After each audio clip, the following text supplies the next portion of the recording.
Welcome back to a very chilly Colorado Springs for this edition of the RMAC Showcase.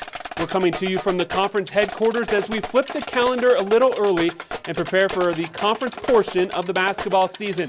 It's not uncommon for siblings to play the same sport in college, but it is a little different when those two go to different schools in the same conference and then have to face off against each other during the regular season.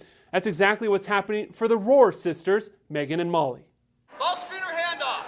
South Dakota School of Mines head coach Ryan Larson had a decision to make 2 years back when the sister of one of his top players, Megan Rohr, was getting ready to pick a college. Sometimes it gets a little difficult.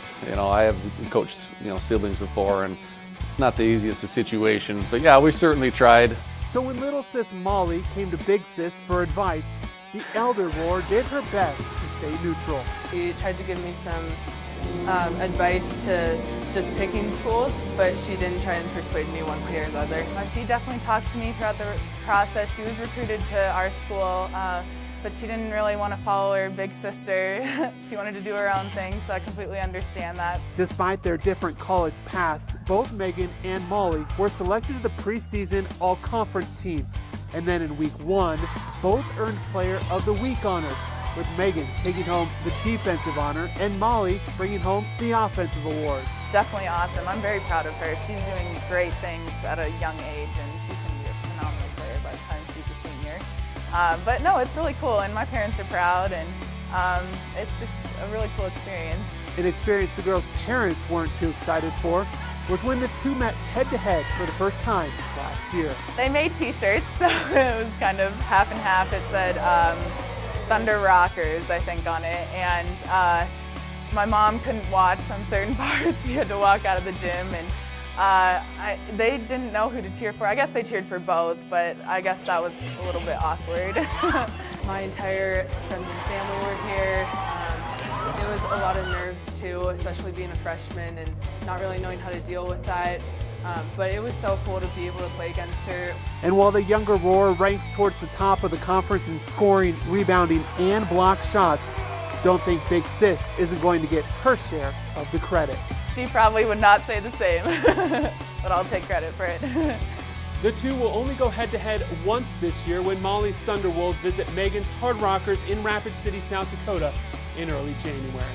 It's Molly and her fellow Thunderwolves that everyone is chasing this year as well. CSU-Pueblo was selected as the preseason favorite after finishing second in the regular season and then winning the conference tournament title on their home floor last year. They were followed by last year's regular season champs from Colorado Mines and then UCCS in third. All three of those teams made the NCAA tournament last year. All three fell in the first round. Mesa, Black Hills State, Regis, Colorado Christian, Fort Lewis, Metro, Denver, and newcomer Westminster round out the women's preseason top 10. Molly and the rest of her undefeated CSU-Pueblo teammates hosting Colorado Mesa.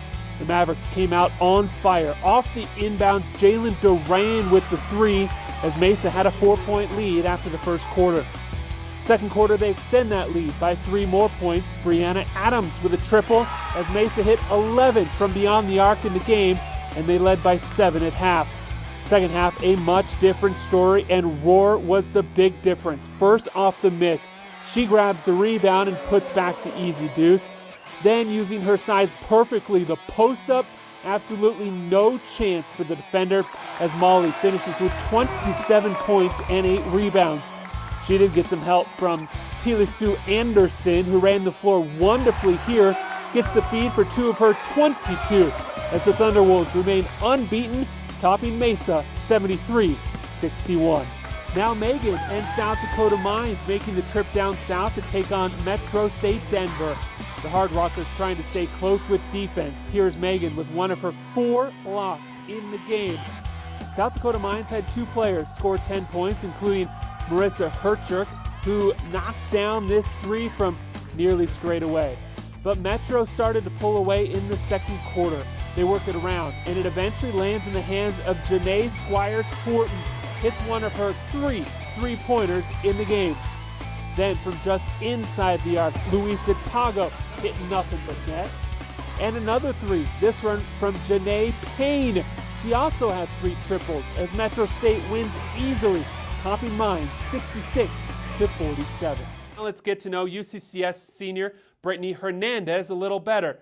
Brandon Applehands caught up with the reigning Player of the Year in the conference. Brittany Hernandez, a story of a Colorado Springs native transferring back home to play college basketball for the University of Colorado, Colorado Springs. This season, Hernandez doubles as both the preseason player and defensive player of the year, hoping for another chance to compete for a tournament title. Now in her senior season, Hernandez looks to lead UCCS to yet another tournament run. With the season already underway, Hernandez has stood above the pack, living up to the preseason honors, averaging 15 points, 7 rebounds, and nearly 3 assists per contest. It takes a lot of hard work to get those things, and I'm kind of humbled to get awards like that. It's not like really something that I focus on. I just try to play and do what I can for my team, but I mean, if I can get something like that, then great. In the 2016-17 season, UCCS sports a new head coach in Lynn Plett. Hernandez and the team adapted quickly. Well, I'm a very awkward person, so I actually didn't really talk to him when he first got here. I was kind of like, I didn't know how to approach him. So if he'd come in the gym and be like, hey, coach. There were a lot of incentives to come to UCCS, but it didn't hurt knowing that we've got a senior back that was all-conference first player and defensive player, and also an All-American that way too. The Mountain Lions reached the NCAA tournament the past 2 seasons, trying to claw back for what could be a Cinderella ending. Hernandez has learned from past seniors, one being Abby Kirchhoff, who led the 2014-15 UCCS team to the 3rd round of the NCAAs. Only this time, number 35 is front and center, chasing a goal she has longed for her entire college career. Yeah, for me it would be a championship, because I feel like the group of seniors that we have, we work hard every day towards it, and it'd just be great to end on that. She's been a really, really good player for us this year. The fact that it is a lot of freedom on the floor on the offensive end, I think frees her up.